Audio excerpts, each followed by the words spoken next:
Hola, esto es una clase de lengua 2 distancia en la que voy a hablar de la generación del 27. En la sesión anterior había hablado de las vanguardias y de la generación del 14 o novecentismo, donde había contado la visión que tenían del arte, de lo que debía ser el arte, por algunos filósofos o ensayistas como Ortega y Gasset y María Zambrano. Y en esta línea destacó este tipo de poesía Juan Ramón Jiménez. Eh, las vanguardias eran estos movimientos que pretendían una ruptura violenta con las formas anteriores. Estos movimientos pretenden provocar, básicamente. Son a veces tan innovadores que buscan un efecto, una provocación en el receptor que de una manera inusitada hasta entonces. Y por supuesto no solamente estuvieron en literatura, sino más bien incluso en pintura o en otras artes, ¿no? Más bien muchas de ellas, como el cubismo o el expresionismo y el surrealismo, son más conocidas por su expresión en artes plásticas. Bueno, en cuanto a la generación del 27, bueno, pues la generación del 27 es una expresión particular española de las vanguardias en nuestro entorno nacional, en nuestra lengua, en lengua española. Esta generación se va a distinguir por integrar las vanguardias en la tradición literaria española. Entonces, de ahí van a salir muy buenos frutos. Esto, igual que el siglo de oro es el siglo XVII, la generación del 27 se la conoce como la edad de plata de las letras españolas. ¿De acuerdo? O sea que se supone, concibe como la segunda gran época literaria española, ¿no? De la literatura española, la generación del 27, la edad de plata. Bien, pues lo que tenéis aquí es lo siguiente. A comienzos de los años 20 comienza a publicar sus primeros libros un grupo de poetas y amigos, la mayoría de las cuales había coincidido en la Residencia de Estudiantes de Madrid, una de las instituciones educativas de mayor prestigio de la época. Esto de la Residencia de Estudiantes es un edificio que existe todavía, ¿no? En los barrios del centro, más bien hacia el norte de Madrid, está lo que llamaba Juan Ramón Jiménez, creo, la colina de los Chopos, porque entonces, bueno, está en un lugar un pelín elevado. Y en este edificio todavía se realizan actividades culturales que se pueden visitar, conciertos, discursos, conferencias, etcétera. Esto es muy curioso que diga grupo de poetas y amigos, ¿no? Se ha dicho siempre que la generación del 27 era la generación de la amistad de los poetas profesores, como se dice, ¿no? Porque varios de ellos eran profesores de universidad. Aparte de ser profesores, pues eran bastante amigos entre ellos. Es decir, algo que no se ha vuelto a dar nunca, porque nunca antes ni después, entre un grupo de poetas hubo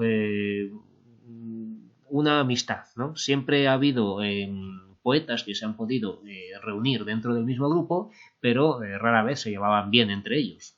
Y lo que va a ocurrir en este caso es que lo que tienen es que a veces hay enfrentamientos no entre ellos, sino con otros poetas de otros movimientos anteriores o posteriores, como va a ser el caso de Antonio Machado, que no se llevaba bien con Pedro Salinas, por ejemplo, o con algún otro poeta, ¿no?, del 27,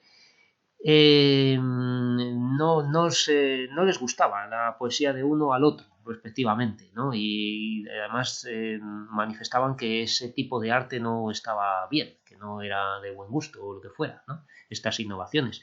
También va a pasar con Juan Ramón Jiménez. Juan Ramón Jiménez, que es alguien que es prácticamente independiente, ¿no? Porque es se supone que él se llamaba a sí mismo modernista, pero luego pasó a esto de la poesía pura, ¿no? Entonces, el modernismo, que se supone que es un movimiento de evasión, que se quiere salir de las normas, de los gustos de la burguesía, ¿no? Y quiere hacer un arte más vacío de implicación social, de sentimientos personales, sino algo más intelectual y sobre todo musical, que suene bien, que sea bello, pues eso va a entrar también en conflicto, en cierto modo, con la generación del 27. No solamente no se llevan bien, sino que van a enfrentarse. Aquí ahora mismo iba a señalar esto. Otros artistas de la época, como el cineasta Luis Buñuel o el pintor Salvador Dalí, mantienen estrechos contactos con estos poetas, ¿no? Otros artistas de otros ámbitos del arte van a tener contacto con estos poetas, van a ser amigos, sobre todo Dalí, como todo el mundo sabe, de García Lorca, ¿no? Federico García Lorca y Dalí se llevaban muy bien, demasiado bien, ¿no?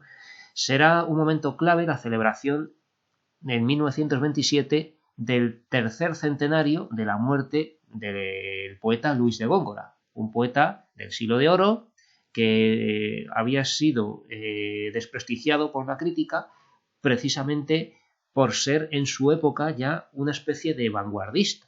En el siglo XVII, Luis de Góngora, en el siglo de oro, en los siglos de oro, en el siglo XVII, Góngora pretendió renovar el lenguaje poético con su famoso culteranismo, ¿no? El gongorismo o culteranismo era un tipo de lenguaje poético, un tipo de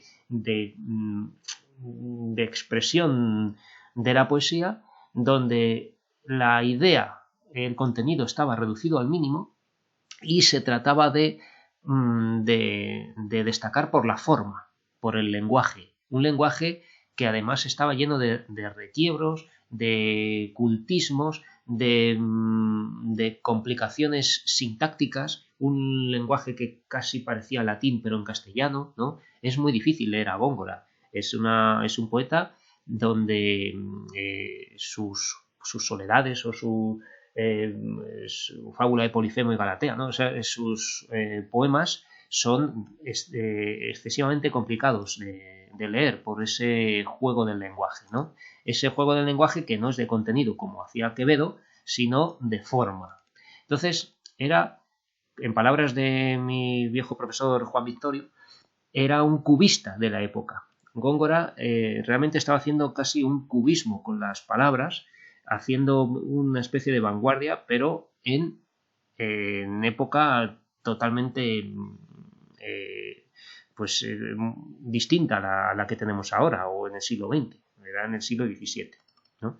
Entonces, ¿qué pasa? Que esto les va a gustar a los poetas del 27 que son vanguardistas y van a hacer un acto conmemorativo en el que se van a reunir estos poetas que son los mejores de la época, todos los mejores poetas de la época, y lo proponen como auténtico modelo de genialidad literaria, a Góngora, ¿no?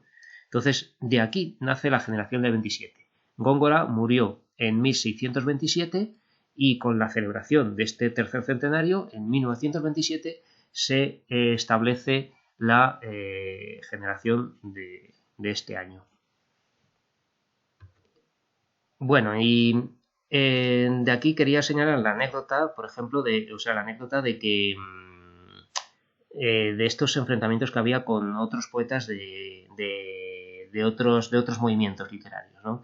Y, por ejemplo, aquí es muy curioso esto de Buñuel y Dalí, ¿no? Que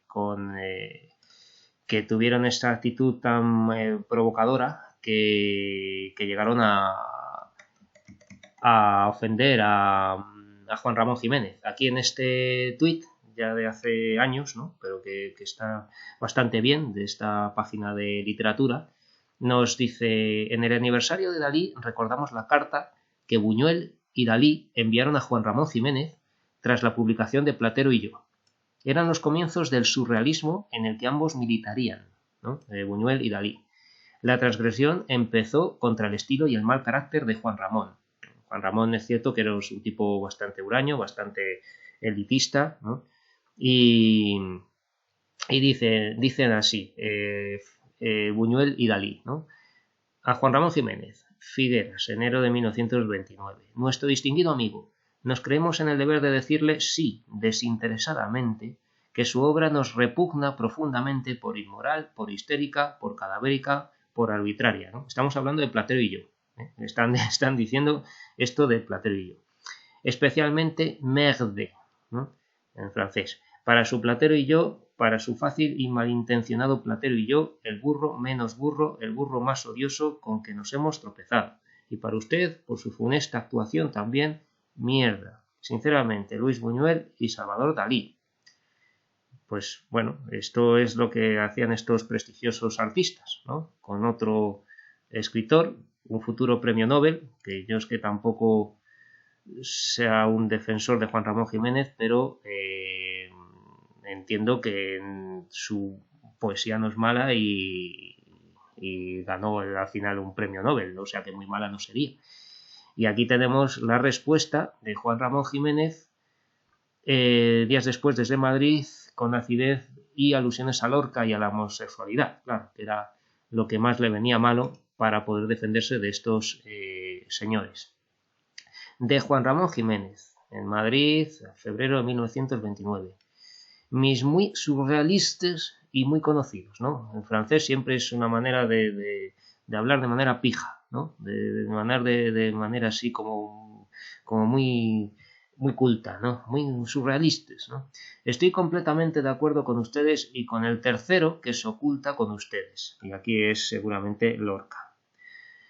Cuanto yo he publicado hasta el día no tiene valor alguno, y me avergüenzo, lo he dicho muchas veces, de la mayor parte de mi obra escrita, y cuanto puedan ustedes decirme de ella, me lo he dicho yo con mi propio léxico, aun cuando, por desdicha mía, y según dicen constantemente los críticos de ambos sexos y del otro sexo de ustedes, haya salido de ella la mejor parte de la escritura actual española e hispanoamericana en verso y prosa, lírica y crítica. Pero ustedes son, además de unos surrealistas, unos majaderos y unos cobardes, porque al escribir en esa jerga franco-catalana, ni siquiera saben ustedes ponerse a hacer en español sus más imperiosas necesidades, ¿no? Que nos dicen merde, ¿no? En francés. Porque para mí merde no es nada, y además porque ustedes saben de antemano que yo no puedo contestarles en esa lengua trasera que es la palabra propia de ustedes. No iba yo a cometer la ridiculez tampoco de enviarles mis padrinos masculinos, femeninos, ni manfloritas, como les dicen a ustedes en Mimoguer, en su pueblo de Huelva. También sabrán ustedes que mis amigos se alegran mucho de su carta y juzgan que ustedes han hecho bien en expeler en ella el vivo retrato de los dos. Gracias de este admirador de sus técnicas, Juan Ramón Jiménez. Es una defensa bastante elegante, ¿no? Y más literaria que esto de Melvin, no sé qué, tal. O sea que es que lo que hicieron estos dos pues, prácticamente fue degradarse a sí mismos, cayendo muy bajo. Bien, pues vamos a seguir con nuestros apuntes. Aquí tenemos esta fotografía de la generación del 27 casi al completo, ¿no? Bueno, inconfundibles son de García Lorca, ¿no? Y Dámaso Alonso con sus gafas, su fisonomía tan característica y bueno, de todos ellos vamos a ver fotografías a continuación, así que los veremos. Los rasgos fundamentales de la generación del 27 es esto que ya os he anunciado antes, mezcla de tradición y vanguardia. ¿De acuerdo? O sea, lo que Pedro Salinas decía, tradición y originalidad. Tradición y originalidad porque él es un defensor acérrimo, Pedro Salinas, de la tradición como sustrato del que se nutre el poeta para poder crear. No se puede crear de la nada, hay que haber leído y y partir, digamos, de una base que ya existe, y luego la originalidad, que en este caso serían las vanguardias, ¿no? Aparecen características de la poesía tradicional española, utilización del romance, de los versos octosílabos, ¿no? Todo el mundo conoce el romancero gitano de Federico García Lorca, por ejemplo, y luego romances de la guerra civil que habrá, y rasgos de las vanguardias, ¿no? Estas innovaciones formales, sobre todo. Influencia de los poetas clásicos españoles. Esto no deja de ser también tradición, pero bueno. Bécquer, Garcilaso, de la Vega, admiran profundamente la tradición literaria española que conocen muy bien, ¿de acuerdo? O sea, en el examen, si tuvierais que hablar de los rasgos de la generación 27, estos dos los podéis unir, prácticamente, ¿no? Estos dos puntos. Y utilización de la metáfora con gran maestría. Va a usarse una metáfora visionaria, de influencia surrealista. Una metáfora muy compleja, con unos términos reales muy herméticos, ¿no? Que según el poeta pues es lo que sugiere, pero entendiendo ese código pues lo vamos a deducir, pues vamos a ir entendiendo el poema, ¿no? Por ejemplo, las metáforas de Lorca son muy famosas, de la luna como símbolo de la muerte, la luna llena, ¿no? El agua estancada, estos ángeles negros con alas de navaja, ¿no? Que decía también en el romancero gitano.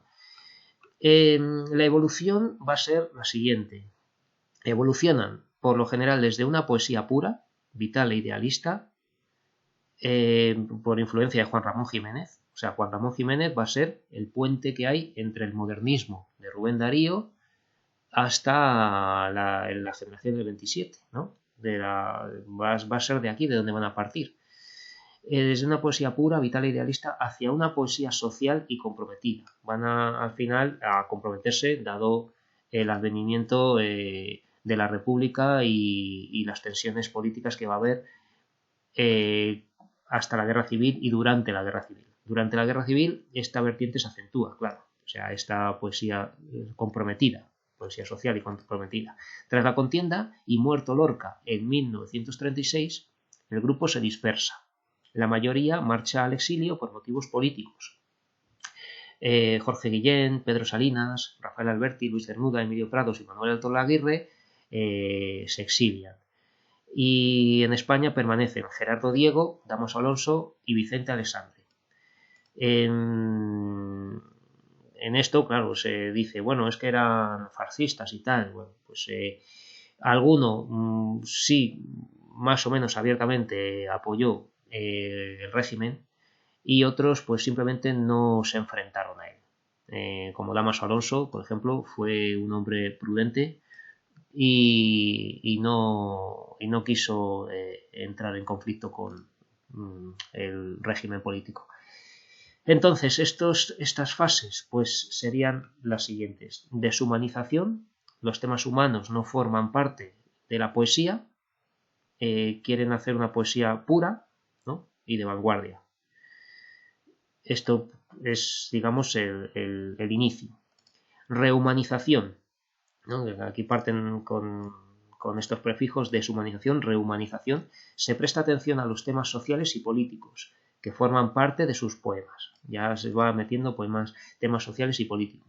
Aquí yo creo que tuvo bastante influencia Pablo Neruda, ¿no? que era un poeta chileno, ¿no? Pero que estuvo en España y tuvo contacto con bastantes poetas del 27 y era un acérrimo defensor del comunismo, ¿no? Entonces él es el que ya estaba metiendo bastantes ideas políticas en la poesía. Y luego el exilio. A partir de la Guerra Civil el grupo desaparece. Lorca ha sido asesinado, Alberti, María Teresa León, Guillén, Cernuda y Salinas viven en el exilio y los que quedan en España viven bajo la censura, ¿no? Que de alguna manera podían, si lo intentaban, sortear, ¿no? Podía a veces publicarse algo que tenía cierta crítica social y no había sido censurada, pero otras veces pues simplemente se privaban de hacerlo y hablaban de otra cosa, ¿no? Como por ejemplo Damaso Alonso se hizo sobre todo crítico literario, un gran teórico, un gran crítico, director de la Real Academia Española, ¿no? Pero claro, no publicó poemas que tuvieran enfrentamiento con el régimen. Bueno, y aquí viene las dos nóminas, los dos grupos de poetas que hay. Y la tradicional era esta que estableció Dámaso Alonso. Y claro, aquí pues quizá por una carencia propia de la época y un poco por la costumbre, pues no se incluyeron mujeres, que es lo que pues, solía ocurrir, ¿no? Tenían un campo aparte.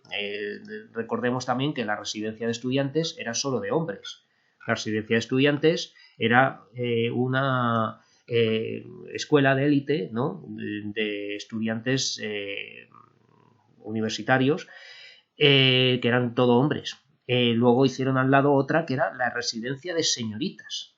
Y ahí estaban las chicas, ¿no? Las mujeres. Era la residencia de señoritas. Y ahí pues también había muy buenas estudiantes, ¿no?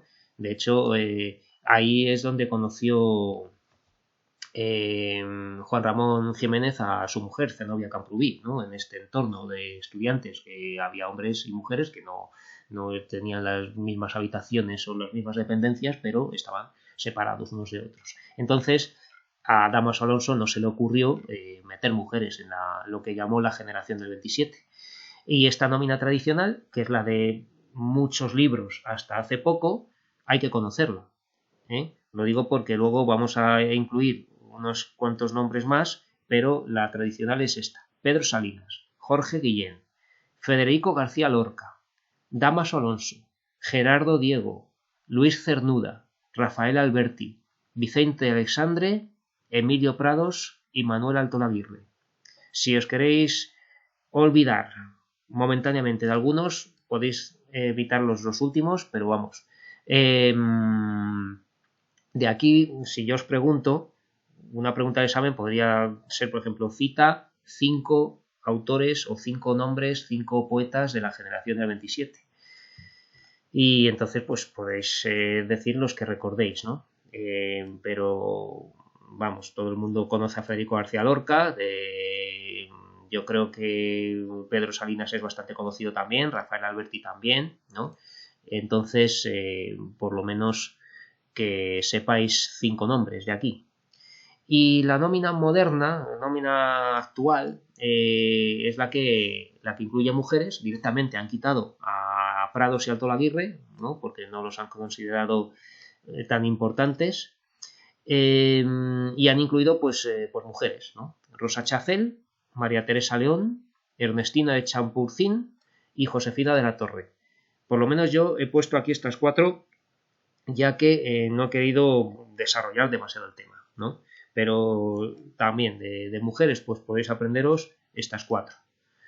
Y se sigue discutiendo, claro, porque esto es lo de estas mujeres que llamaban las sin sombrero, no sé qué, ¿no? Que dicen ahora, pues de estas mujeres pues hay muchas, hay más, ¿no? Y también otras artistas, no solamente escritoras, ¿no? También la pintora Maruja Mayo, por ejemplo, ¿no? que tuvo su romance con Miguel Hernández y algunas más también muy importantes, ¿vale? Bueno, pues vamos uno por uno a ver muy brevemente su biografía y su obra. Pedro Salinas. Pedro Salinas es el de mayor edad y se le considera el padre, digamos, de la generación del 27. El poeta Pedro Salinas, nacido en Madrid en 1892 y muerto en Boston en 1951, pasó gran parte de su vida en el exilio y trabajó como profesor en diferentes universidades. O sea, fue principalmente un profesor de universidad, tanto en España como en el extranjero, en Francia pues en la Sorbona, ¿no? En Inglaterra en Cambridge y en Estados Unidos en Boston y Baltimore. Y murió en Boston en el año 51, ¿no? Y fue enterrado en San Juan de Puerto Rico. Él necesitaba la lengua española, a pesar de haber trabajado bastante en Estados Unidos y dominar el inglés, deseaba moverse en español. Él pensaba en español, ¿no? Él era alguien que necesitaba la lengua española y pasó los últimos tiempos en Puerto Rico y entonces decidió que lo enterrasen allí. En su obra se advierte una constante búsqueda del absoluto. Volvemos a este término que ya vimos con Juan Ramón Jiménez, de buscar algo, un estado superior del alma, un estado algo de lo metafísico, de lo invisible, de algo que haga trascender al ser humano, ¿no? Esta búsqueda de lo absoluto. La poesía es una forma de profundizar en la realidad, en la esencia de las cosas, ¿no? Según él. Y para ello trasciende lo anecdótico y se adentra en las relaciones amorosas, que dotan de sentido a la vida y al mundo. Entonces, esta búsqueda del absoluto la va a realizar a través del amor, a través de las relaciones amorosas. Va a querer llegar más allá, ¿no? Más allá de los cuerpos, más allá de lo físico, va a querer llegar más allá a través del sentimiento amoroso. Su concepción del amor comparte rasgos con el amor cortés medieval o el amor neoplatónico renacentista, ¿no? Era alguien que conocía profundamente, tan profundamente, la tradición literaria clásica española, ¿no? La tradición literaria del amor, ¿no? De Jorge Manrique, de Garcilaso de la Vega, ¿no? De cómo se expresaba, se manifestaba este amor, que lo integró a la perfección en sus poemas, y no solamente en sus poemas, sino que también en su vida, que ahora os explicaré que fue algo compleja, ¿no?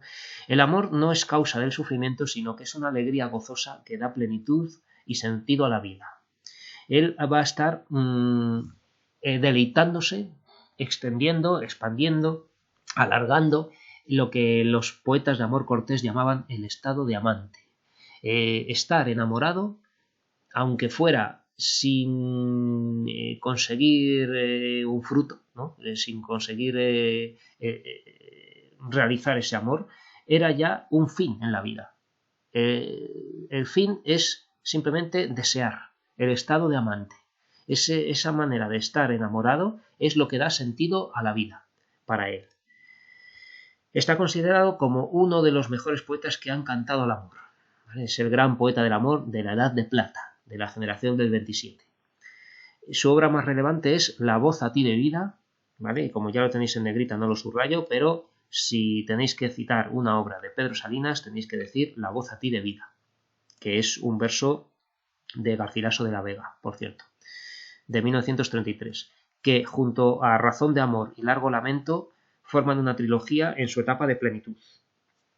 Tuvo 3 etapas, Pedro Salinas, aquí no quiero desarrollarlo, pero tuvo una etapa de juventud, ¿no? de una poesía más pura y vanguardista. Luego esta etapa de poesía del amor, de búsqueda del absoluto también, pero a través del amor, con la trilogía La voz a ti de vida, Razón de amor y Largo lamento. Y luego va a haber otros poemas ya de madurez y del exilio, que van a ser donde están el contemplado y todo más claro, ¿vale? Estos poemas del final. Pero bueno, quedaos con este por lo menos. Los 3 poemarios del amor, los 3 poemarios de su etapa central, de plenitud, de madurez, La voz a ti de vida, Razón de amor y Largo lamento, tienen su origen en una relación amorosa con una alumna estadounidense, Catherine Whitmore, esta mujer de aquí, con esta famosa foto. Catherine Whitmore, que conoció en Santander en 1932. Ahí fue profesor Pedro Salinas en un verano de algo que se llamó Universidad Internacional, ¿no? Una universidad a la que asistían profesores de otras universidades del mundo, y conoció a esta estadounidense, joven, rubia, guapa, por supuesto, ¿no? Pero que se interesó muchísimo en él y se conocieron y tal. Y claro, es que lo que pasaba con Pedro Salinas es que estaba casado. Estaba casado y tenía 2 hijos. Y no se separó nunca de su mujer, ni dejó de atender a sus hijos, jamás, ¿no? Entonces, claro, esta relación tuvo que ser clandestina y se vieron físicamente muy poco. Se vieron y algo tuvieron, encuentros y algo que alimentó, digamos, ese deseo amoroso, pero la mayor parte de la relación se sostuvo mediante cartas que se enviaban. Y de esas cartas, que por cierto se han publicado las de él y no las de ella, ¿no? Los estadounidenses, que son muy puritanos, no han querido publicar nunca, jamás, las cartas que escribió ella en esta relación adúltera, ¿no? Porque ella estaba con un hombre casado. Y bueno, esto, pues claro, choca con la moralidad, ¿no? Entonces se han publicado las de él y no las de ella. Y de estas cartas, las cartas que escribía Pedro Salinas pensando en ella, fueron el origen del poemario La voz a ti de mira y los siguientes, ¿no? O sea que según escribía pensando en ella ya manejaba ideas que luego extrapolaba a sus poemas, ¿no? Que integraba en sus poemas. Es muy bonito porque hay cartas que además tienen casi borradores de poemas, ¿no? O sea que de pensar en ella hizo este poemario. Y yo siempre digo bueno, aunque el adulterio sea algo bastante malo, ¿no? Algo que puede generar muchos problemas y tal, de aquí tenemos uno de los mejores poemarios de amor de todos los tiempos, La voz a ti de vida. Lo importante es a veces sentir el amor y no importa en qué situación, ¿no? Esto era propio además del amor cortés. El amor cortés medieval era adúltero, porque todos los caballeros en la Edad Media estaban casados ya desde niños. Entonces, él, digamos que heredó esta tradición de 600 años antes para volverla a vivir en su propia piel, ¿no? Como hombre casado que se enamora de una mujer. La relación de Catherine y Pedro, obviamente, fracasó debido a que la esposa de Pedro Salinas un día descubrió el romance. Esto fue una gran imprudencia de Pedro Salinas cuando decidió empezar a llamar por teléfono a Catherine y claro, pues ahí en la misma casa con la mujer, él ya hablando por teléfono, pues ella al final escuchó una conversación y se enteró, ¿no? Intentó suicidarse y todo, ¿no? Y al final pues se enteró Catherine de aquello, no sé si se lo contó el mismo Pedro, y se apartó de la relación, quiso no causar problemas a este matrimonio, ya por fin decidió apartarse, se casó, por cierto que su apellido no era Whitmore, era Prue Redding, Catherine Prue Redding, y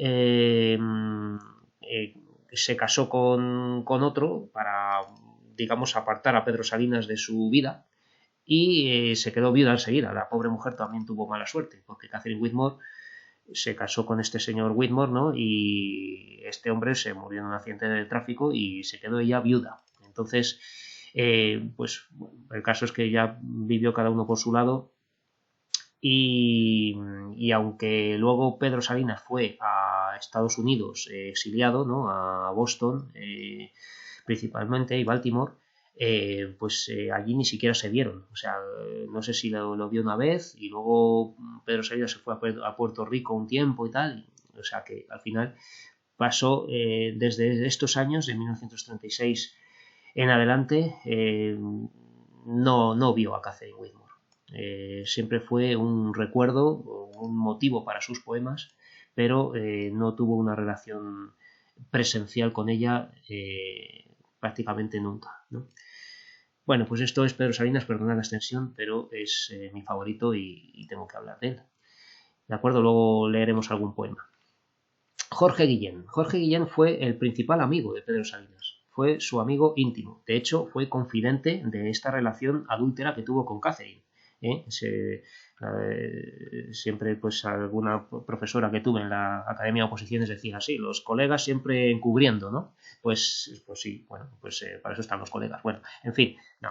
El caso es que Jorge Guillén pues era un hombre también cauto, prudente, ¿no? Y fue como amigo que era, pues hombre, pues fue el amigo de Pedro y le escribió cartas a él, también discutían sobre poesía, era también otro profesor, ¿no?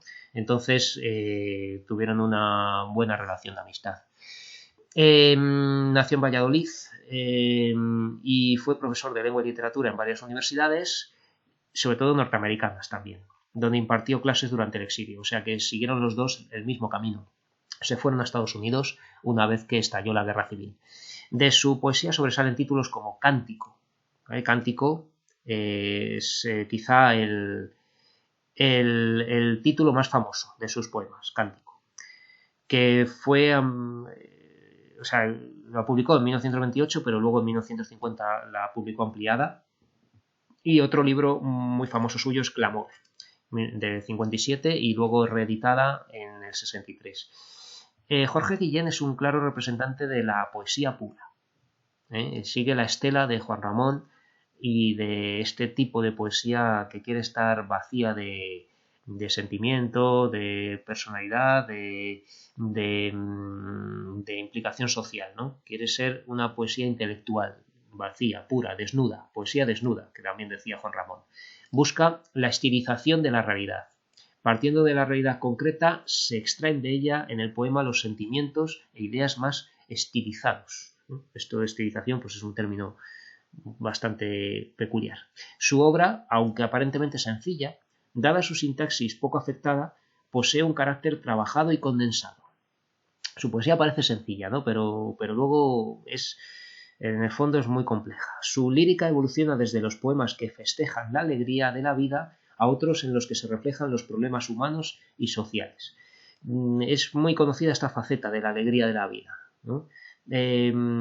Esta forma de casi parece, yo diría, casi de motivación, de autoayuda y estas cosas, ¿no? Cuando se leen algunos poemas de Jorge Guillén, es una poesía que está opuesta, digamos, a este victimismo de tristeza de otros poetas anteriores, como Machado, ¿no? Es una poesía de alegría, de luz, de plenitud, ¿no? Y eso, pues parece alegre, ¿no? Pero en gran medida también a veces no conecta con el lector, ¿no? Es una poesía que, no sé, con esta tanta alegría y tanta luz y eso, pues no sé muy bien hacia qué lectores se dirige, ¿no? Es algo que cuesta un poco entender, pero bueno, lo mejor es que lo leáis y juzguéis vosotros. Entonces vamos con las dos obras, ¿no? Cántico. Cántico es una obra de alabanza, de acción de gracias que expresa su entusiasmo por el mundo. Claro, entonces esto, dado el mundo como estaba entonces, después de la dictadura de Primo de Rivera, vísperas de la guerra civil, al borde de la guerra mundial, con la guerra de Marruecos también, con miles de muertos de España, con la pobreza que había en todas partes, esto pues es algo que a mí por lo menos me cuesta, ¿no? Gracias y este entusiasmo por el mundo, que la vida es hermosa y merece ser cantada de manera esencial. Bueno, pues es su manera personal de ver el mundo y desde luego que tiene mérito, pero de ahí a la realidad pues no sé muy bien en qué hay que tener tanto entusiasmo, pero bueno, de aquí me recuerdo también que en esta época de la República, ¿no? Cuando la República con dos presidentes de izquierdas tuvo contacto con la Unión Soviética, vinieron periodistas a España, como Ilya Ehrenburg, ¿no? Ilya Ehrenburg fue un periodista y se dedicó a mirar también a ver los pueblos y no solamente lo que se veía de bonito en las ciudades, y veía pues eso, que fue a las urdes, ¿no? Allí donde la gente no tenía zapatos, donde traían agua de pozos con cubos para poder tener agua en el pueblo, ¿no? Y claro, decía que mientras hay rascacielos en Madrid, hay un montón de lugares donde la gente no tiene ni zapatos y se trae el agua a cubos, ¿no? Entonces este periodista pues destacó, digamos, estos fallos que había en el gobierno democrático que teníamos. El comunismo, por supuesto, sería mucho peor, pero por lo menos este periodista fue sincero. Entonces eso, por eso digo que esta obra tan optimista pues está un poquito descuadrada respecto a la realidad. Clamor presenta una poesía más comprometida con la realidad. Se protesta contra los horrores del momento histórico, miseria, torturas, injusticias, el terror atómico, etc., ¿no? Que aquí ya está espabilando un poco. Clamor ya es del año 57, o sea que aquí ya estamos en otra época. Gerardo Diego.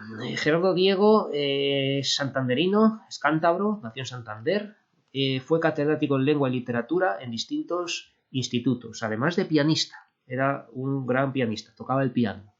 En 1925 obtuvo el Premio Nacional de Poesía y en el 79 el Premio Cervantes.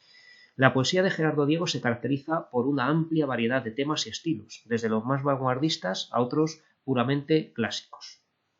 Entre sus libros destacan El romancero de la novia, de claro eco romántico beckeriano, ¿no? La influencia de Becker también fue muy importante. Recordemos que Becker también influyó a Juan Ramón Jiménez, que era el artífice de la poesía pura. Becker era la tendencia de sus primeros poemas, como Arias Tristes, ¿no?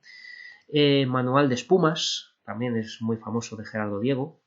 En este último aparece una poesía imaginativa, que poco tiene que ver con la realidad y que intenta crear un mundo propio. Con Versos humanos, en 1925, prosigue su poesía tradicional, también tuvo una tendencia tradicional muy importante. Recordemos que en el 27 todos los poetas se nutren de la tradición, y dado que como católico acabó apoyando el franquismo y no se exilió, la historia reciente ha pretendido borrarlo de la memoria de los españoles. A Gerardo Diego. Es un gran poeta, pero era muy católico, defendía la tradición religiosa y no veía con buenos ojos la tendencia republicana anticlerical, ¿no? Entonces él, más que de ser de derechas como más como un político, ¿no? Lo que quería era pues que no se tocase la religión. Entonces se terminó poniendo del bando del franquismo, Gerardo Diego, y no por ello hay que condenarlo. O sea, esto es algo que he añadido yo porque no tenemos que hacer esta damnatio memoriae, ¿no? Este daño a la historia porque no nos guste, ¿no? La historia es la que es, nos guste o no. Bueno, entonces de este poeta, de Gerardo Diego, podéis decir Manual de espumas como obra o Versos humanos, por ejemplo. Yo creo que estas dos obras son más de la época de los años 20, ¿no? Manual de espumas, Versos humanos, y ya está. Luego leeremos algún poema suyo, si me da tiempo. Y vamos a Damos Alonso. Damos Alonso nació en Madrid y llegó a ser director de la Real Academia Española. Marcó la lírica de posguerra española con Hijos de la Ira, este poema que ya es después de la Guerra Civil, en pleno franquismo, ¿no? Tuvo una visión desgarrada de la injusticia y el odio, ¿no? Este poemario, Hijos de la Ira, pregunta a Dios sobre el sentido de la vida y la miseria de la condición humana. Es un poemario bastante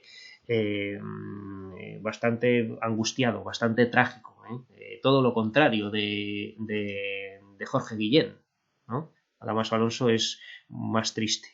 Obras suyas son también poemas puros, poemillas de la ciudad y El viento y el verso, anteriores a Hijos de la Ira, en los que hace una poesía sencilla y transparente, pretendidamente ingenua. Es muy importante su obra teórica y ensayística como filólogo. Es un gran filólogo. Sus libros de literatura española, crítica literaria, teoría de la literatura, se han convertido en clásicos indispensables, como por ejemplo Poesía Española, de 1971, y De los siglos oscuros al de oro, del 78. Al igual que Gerardo Diego, no se exilió con el franquismo. Pues simplemente fue un hombre muy prudente que no dijo en público nada que pudiera ofender a los ideólogos franquistas. Entonces, Damos Alonso realmente es más un teórico, es más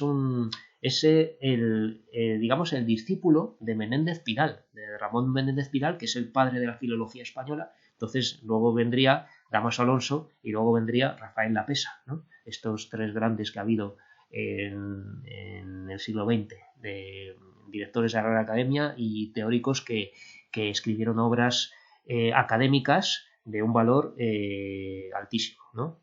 Entonces, su poema, tengo que decir que sus poemas no son tan destacables como los de Pedro Salinas, por ejemplo, o García Lorca, ni mucho menos. Dámaso Alonso, lo que pasa es que fue como alguien que se quedó en España y fue alguien que heredó, digamos, esta generación del 27, fue el que teorizó sobre ella, el que la divulgó, ¿no? Y es él el que estableció la nómina de estos autores, el que dijo, todos estos poetas fuimos la generación del 27, ¿de acuerdo? Entonces, si tenéis que mencionar alguna obra, aunque no sea de los años 20, mencionad Hijos de la Ira, que es el poemario más famoso por su visión tan desgarrada y tan intensa, aunque sea de 20 años después. ¿De acuerdo? Vamos, Alonso, Hijos de la Ira. Vamos a Lorca. Federico García Lorca nació en Fuente Vaqueros, ¿no? Todo el mundo sabe cuándo murió, en 1936. ¿No? Comenzó los estudios de letras y derecho, ¿vale? Letras era una carrera que era filosofía y letras. Antes no se separaba la filosofía de la literatura, por ejemplo, era una misma carrera. Y también derecho, o sea que era un buen estudiante. Pronto marcha a Madrid y en la residencia de estudiantes entabla relaciones con otros integrantes del grupo. Su viaje a Nueva York en 1929 lo marcará mucho. Tiene un periodo muy activo como poeta, dramaturgo, director escénico, conferenciante, ¿no? También dio conferencias, mítines o lo que fuera en público, y como todo el mundo sabe, muere fusilado en la Guerra Civil Española en 1936. Tanto en sus obras de teatro como en su poesía trata el tema de la frustración al no poder satisfacer el deseo sexual que conduce a un destino trágico, hunde sus raíces en la poesía popular. Bien, en esto hay quien dice que no, él no tuvo ninguna frustración, él tuvo satisfecho su deseo sexual totalmente. Sí, él sí, pero en sus obras los personajes que salen, sobre todo del teatro, están marcados por esta frustración de no poder satisfacer el deseo sexual. Vamos, no hay que ir más lejos de la casa de Bernarda Alba, ¿no? En la casa de Bernarda Alba hay 6 mujeres, hermanas, ¿no? Que están todas desesperadas por acostarse con un hombre. Están reprimidas por tener que mantener el celibato durante 8 años por el luto de su madre, que eso es una tradición absurda, pero ¿no? Pero claro, están reprimidas y están deseosas y se pelean varias de ellas por un solo hombre, ¿no? Por Pepe el Romano. Entonces esto pues más que ensalzar a la mujer la degrada, ¿no? Es una mujer, son mujeres que están deseosas de sexo y no lo pueden satisfacer, ¿no? Entonces esto pues es un tema que va a aparecer en bastantes de sus obras. Las primeras obras del granadino Federico García Lorca, como libro de poemas, 1921, recuerdan la lírica popular por sus formas y sus temas sencillos. Lorca se nutrió en gran medida de la lírica popular, no solamente en formas, sino también en los símbolos, ¿no? Todo el mundo sabe estos versos: verde que te quiero verde, verde ramo, verde rama, el barco sobre la mar y el caballo en la montaña, ¿no? Estos versos. Pues claro, esto de verde que te quiero verde es un símbolo de la juventud, ¿no? de la juventud, ¿no? Verde pues es joven. Entonces este poema es como que te quiero joven, ¿no? Que quiero un amor de juventud, ¿de acuerdo? Y es además como debe ser, porque dice el barco sobre la mar y el caballo en la montaña, pues como las cosas de siempre, ¿verdad? Verde que te quiero verde. Luego escribió Poema del cante jondo, donde expresa su dolor ante la vida a través de los cantes andaluces. Como andaluz va a retomar en gran medida la tradición popular, ¿no? de estas canciones. En 1928 publica Romancero gitano, que es quizá su obra más famosa, ¿no? O sea que esto lo subrayé, Romancero gitano, con el que pretendió reflejar el modo de ver la vida del pueblo andaluz, especialmente de los gitanos, ¿no? Con estas reyertas, ¿no? Con Antoñito el Camborio, ¿no? Este protagonista, los problemas con la Guardia Civil, ¿no? Cuando van allá a ver qué ilegalidades están haciendo los gitanos, ¿no? Los pueblos, lo que sea. Mantiene el tono propio de la lírica tradicional, pero al mismo tiempo se encuentran imágenes cercanas al mundo de los sueños y alejadas de las metáforas tradicionales. Así que, como se acabo de decir con lo de verde que te quiero verde, ¿no? Por ejemplo, tiene este tono propio de la lírica tradicional. Pero también como vanguardista que es, como vanguardista, integra imágenes oníricas del mundo de los sueños y alejadas de las metáforas tradicionales. O sea que integra innovación y tradición, que es justo lo que decía Pedro Salinas que había que hacer, ¿no? O sea que es un gran poeta. Esta tendencia se agudiza en Poeta en Nueva York.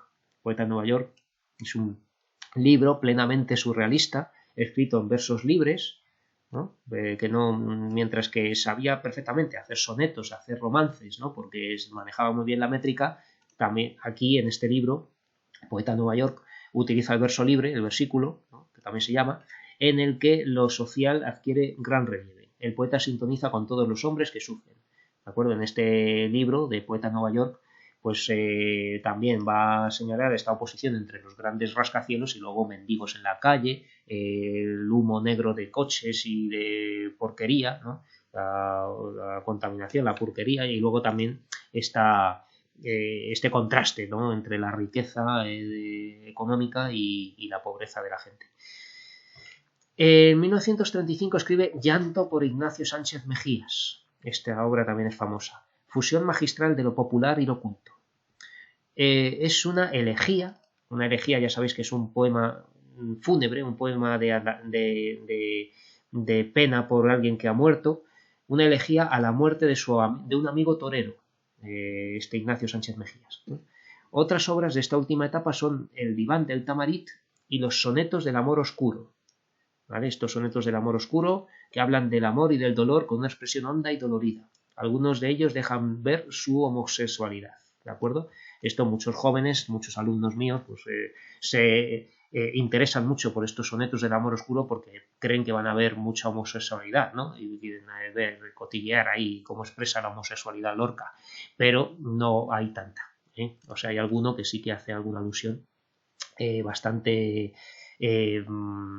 disfrazada con metáforas, pero es más bien un amor y dolor, ¿no? Con una expresión honda y dolorida, ¿no? O sea que aquí en su obra sigue constando este tema de frustración, de no poder satisfacer el deseo sexual o amoroso también, ¿eh? Aquí más que tanto sexual podemos hablar de amoroso porque era algo bastante difícil en la época.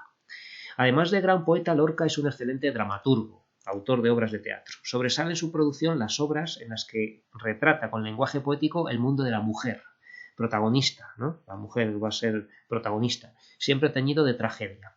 Y esta trilogía es esencial, que lo sepáis, ¿no? Bodas de sangre, Yerma y La casa de Bernarda Alba. Sin embargo, a pesar del protagonismo femenino, retrata a muchas mujeres como desesperadas por un hombre, ¿vale? Esto es constante también. Y claro, esto pues tiene cierta sintonía con la homosexualidad, ¿verdad? ¿No? Que él también lo podía entender eso. Bueno, bodas de sangre, pues ya sabéis que es unas bodas, ¿no? Donde una mujer que el mismo día que se casa ya está siendo infiel a su marido, ¿no? Porque tiene otro novio con el que se tiene que acostar. Yerma, pues es una mujer que va a ser despreciada porque no puede tener hijos y como es estéril pues va a ser muy maltratada, ¿no? Y la casa de Bernarda Alba, ya os lo he dicho, Bernarda Alba es una mujer que se queda viuda y quiere mantener la tradición de que sus hijas sean célibes durante 8 años y no salgan de casa, y justo están ellas en plena juventud y deseosa de amores, entonces va a haber ahí un gran conflicto y va a ser una tragedia, claro. Rasgos comunes de su obra dramática. El lenguaje está extremadamente cuidado, reducido a lo esencial con abundantes metáforas, ¿no? Y en el teatro también. O sea, tanto en poesía como en teatro. Los personajes manifiestan una fuerte tensión interior, originado por las rígidas normas sociales. Esto es algo a lo que se va a enfrentar Lorca, a las rígidas normas sociales, ¿no? Y la acción está reducida a lo mínimo, ya que es en el interior de los personajes donde se desarrolla la tragedia. Lo que pasa, lo que sufren ellos, va a ser más importante que la propia acción en sí. Bueno, Luis Cernuda. En la Universidad de Sevilla, su ciudad natal, Luis Cernuda fue alumno de Pedro Salinas. O sea, Pedro Salinas, entre todas las universidades en las que trabajó, en una de ellas, en Sevilla, tuvo de alumno a Luis Cernuda. Por eso es tan mayor Pedro Salinas respecto a los demás, ¿no? Pedro Salinas nació por lo menos 20 años antes. Quien descubrió sus habilidades para la poesía, de Luis Cernuda. Tras el éxito de su primera publicación, se traslada a Madrid y después a Toulouse, ¿no? Y en Francia, donde trabajó como profesor también, Luis Cernuda. Toda su obra se ve marcada por el constante enfrentamiento entre la realidad y el deseo. Esto es importante. La fuerza del corazón y los duros límites que la realidad impone. Gran importancia tiene el hecho de que fuera homosexual, igual que Lorca, ¿no? Este también es homosexual, Luis Cernuda. Entonces, esto de la realidad y el deseo, ¿no? Lo que es desear y lo que es la realidad, como la realidad limita o elimina o impide la realización del deseo, pues es algo constante en su obra. El tema fundamental de su poesía es de raíz romántica, el abismo que se abre entre lo que uno desea y los límites impuestos por la realidad y el mundo. Esto hace que el hombre se sienta solo, añore un mundo perfecto y desee un amor imposible. Se establecen 3 etapas en su obra. Los inicios, donde se acerca la poesía pura, perfil del aire, y luego la poesía clásica del estilo de Garcilaso, de la Vega, égloga, elegía, oda, etc. Etapa surrealista. Es la cumbre de Luis Cernuda, que está en 2 obras capitales, Un río, un amor y Los placeres prohibidos, de 1931. Y luego Plenitud, bueno, esto es la cumbre, pues esto también, ¿no? Plenitud, donde tenemos este poemario donde habita el olvido, que posee un lenguaje ya propio, que ya no se está inspirando tanto en otros. Es un libro desolado, triste y muy sincero, donde habita el olvido. Y La realidad y el deseo, de 1936, que ampliaría en otras ediciones. Es su obra más conocida, que reúne obras previas, La realidad y el deseo, y otra obra suya es Desolación de la quimera. Entonces, de Luis Cernuda, aprendeos esta, La realidad y el deseo. Y si queréis también esta, Donde habita el olvido, ¿de acuerdo? O sea, estas 2 por lo menos, y esta que tenéis en negrita es quizá la más conocida. También es autor de prosa poética donde es famoso este libro, Ocnos, en el que hay una evocación nostálgica de Andalucía en un tono romántico, ¿de acuerdo? En este Ocnos. Pero bueno, ya sabéis algo de Luis Cernuda. Rafael Alberti. Rafael Alberti nació en el puerto de Santa María, en Cádiz, ¿no? Siempre va a ser muy gaditano. Desde allí se traslada a Madrid en el año 17. En 1925 recibe el Premio Nacional de Literatura por Marinero en Tierra, esta obra que es la más famosa. Abandona España al concluir la Guerra Civil al ser republicano, y era un republicano muy militante, ¿no? Era ese que daba mítines, conferencias, ahí con correas de cuero y pistolas por todo el cuerpo, ¿no? Era ahí que quería pues ensalzar a los soldados y el hombre pues estaba muy vinculado a la República y a las políticas de izquierdas, por así decir. Reside en París, Argentina y Roma. A su regreso, en 1977, fue diputado en Cortes, o sea que también fue político, hasta que abandona la política para dedicarse al arte hasta su muerte. ¿De acuerdo? O sea, eso, pero ya el hombre muy mayor, en el año 77, después de que muriese Franco. En el año 1983, ya había nacido yo, recibió el premio Cervantes. En la obra de Alberti hallamos una gran variedad de temas, tonos, el humorístico y juguetón al angustiado, ¿no? Tonos de distintas vertientes, y estilos también. Tocó la poesía pura, tradicional, barroca y vanguardista. O sea, era también un poeta muy hábil. Entonces, de todas estas obras, bueno, de aquí esto está bastante extenso para el poco tiempo que tenemos, entonces casi que os aprendáis Por ejemplo, un par de obras, Marinero en tierra, sobre Los Ángeles, por ejemplo, ¿no? Y ya está. Yo esto lo voy a mencionar, pero no os lo aprendáis porque no hay tiempo.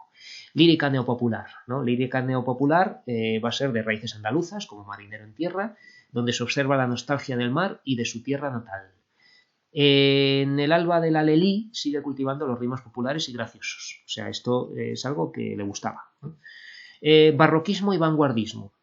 Pues son cosas distintas, no sé por qué las reúnen aquí. Barroquismo y vanguardismo, serie de obras donde se funde la tradición gongorina. Recordemos que estamos en la generación del 27, que es el aniversario de Góngora, con elementos vanguardistas. Se va a fundir lo gongorino con lo vanguardista, o sea que por eso tienen sentido. Especialmente futuristas, ¿no? El futurismo de Marinetti va a tener aquí su eco. Cal y canto, de 1926-27. Yo era un tonto y lo que he visto me ha hecho dos tontos. Esto es una cita, es una frase de Góngora, ¿vale? Góngora afirmaba esto pues eso, que como la realidad era algo que es imposible de comprender, ¿no? Y por eso dice, yo era un tonto y lo que he visto me ha hecho dos tontos, el doble de tonto, ¿no? Bueno, pues esto es este poemario integra barroquismo y vanguardismo. Es un poemario dedicado a las figuras del cine mudo. Surrealismo. Este es un bloque muy importante. Sobre Los Ángeles, de 1927, que responde a una crisis religiosa vital del poeta, ¿no? Esta obra es muy conocida por ser una cumbre, digamos, de la poesía surrealista. Y es quizá su obra maestra, ¿de acuerdo? Sobre Los Ángeles. Está escrita en versos libres, cortos al principio, se van alargando progresivamente. Son versículos, ¿no? Verso libre. El poeta se ve sin luz para siempre, expulsado del paraíso perdido y va errando por un mundo caótico y sin sentido. Los ángeles simbolizan la crueldad, tristeza, desesperación, ¿no? O sea que va a usar metáforas nuevas, ¿no? Los ángeles para él simbolizan la crueldad, la tristeza, la desesperación. Luego también escribió poesía civil, que era social, política y revolucionaria. Esta poesía comprometida, ¿no? Podríamos decir. El poeta en la calle, de un momento a otro, ¿no? Esta también es famosa, entre el clavel y la espada, ¿de acuerdo? Y luego en el exilio, pues escribió poesía nostálgica, la añoranza de la patria perdida. Pertenecen a esta línea Roma, peligro para caminantes y sobre todo retornos de lo vivo lejano. Habría que leerlo todo porque todo es maravilloso.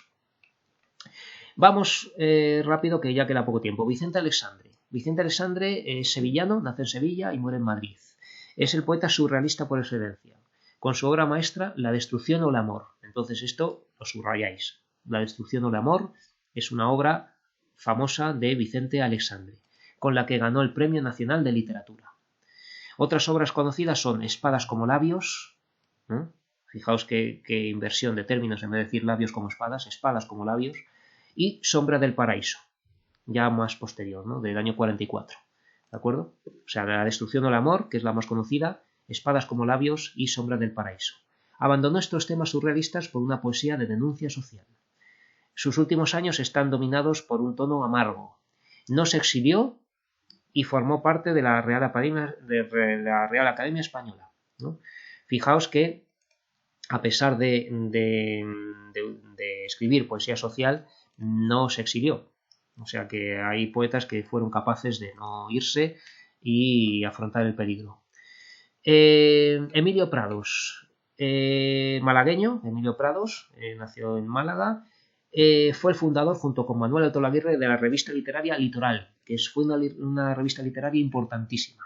Hubo varias revistas literarias en esta época, pero esta fue muy buena porque recogió la mejor poesía de la época, en la que publicaron muchos de sus escritos los poetas del 27. Exiliado tras la guerra, muere en México. En su poesía percibimos una tendencia a la interiorización. Destacamos Tiempo, Canciones del Farero y Vuelta.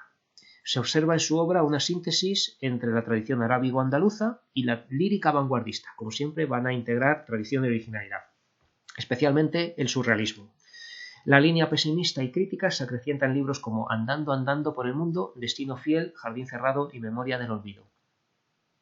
Ahí cuando ya, pues eso, está viendo cómo va la guerra civil, el exilio y todo. Manuel Alto Laguirre también nació en Málaga.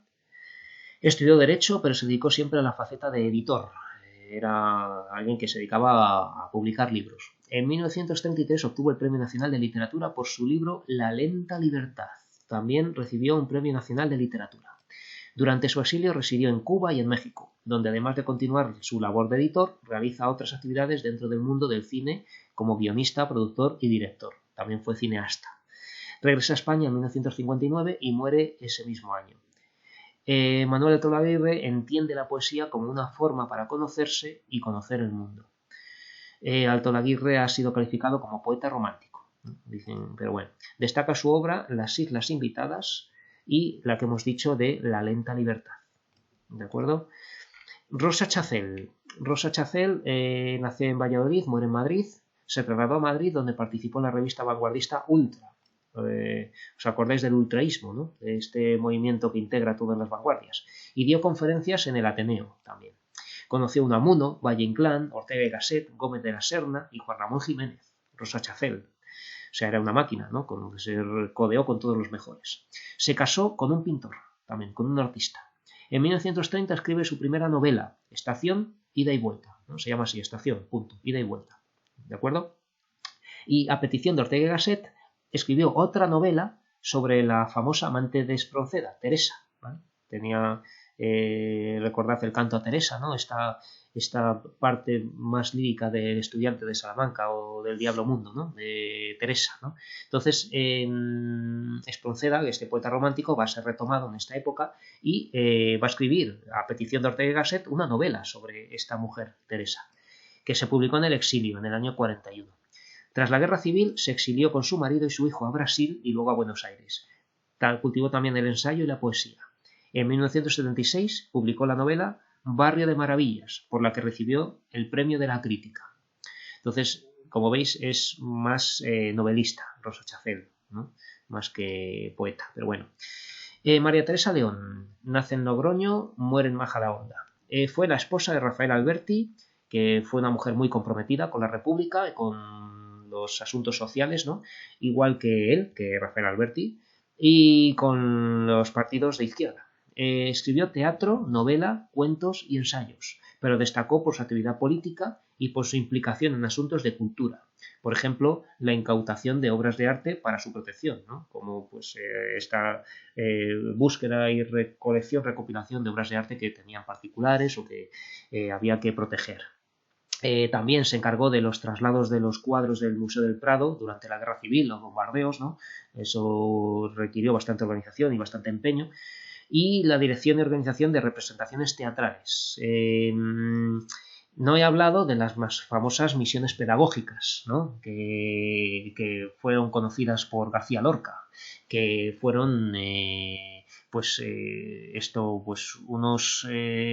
unos trabajos, ¿no? Que se hizo con dinero de la República para llevar la cultura a los pueblos, para educar a los pueblos en arte y literatura, ¿no? Entonces llevaban copias de cuadros famosos y llevaban escenarios portátiles para representar obras teatrales clásicas, ¿no? Entonces se llevaba la cultura a los pueblos de España donde había mucha ignorancia.